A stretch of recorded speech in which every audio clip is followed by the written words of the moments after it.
Carla, si Carla, mga katrop kisa mga Carla ni. Ha? Ano ato ning sayron. Si Carla kung iyahang non-showbiz fiancé, gi kasal na. Ato kining sayron pinagi sa to ang showbiz correspondent, Maring Inday Erica. Showbiz News! Showbiz Balita!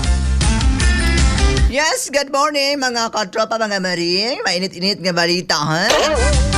Ay, nako, gikasal na ang aktres nga si Carla Abiliana sa iyahang non-showbiz fiancé nga si Dr.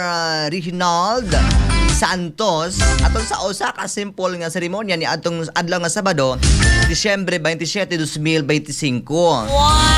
So wala pa ang kasal, nagpost si Carla og mga hulagway gikan sa iyahang bridal shower nga gihimo sa usa ka dermatology clinic sa Paranaque. Daghang fans o netizen usab ang nagpahayag sa ilang kalipay para kang Carla.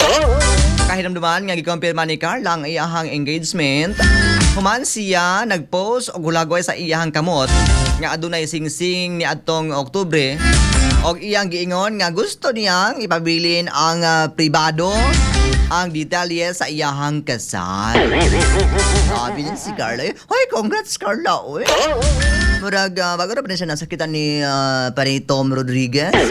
Inoon, kaning mga artista, no? Kung dili maminyo o ka ng mga artista pod, ang ilang nyo kay mga negosyante. Sige. Ang mga kato, mga maring, ato ang showbiz balita karong adlaw nga Lunes. Ako ni si Maring Inday Erica, dali makagwapa di man kumiste sa kaniko pareha sama ni Carla. Pero ayaw ko piyansa pa si Gwapon, maako na mo tonight. Bye-bye!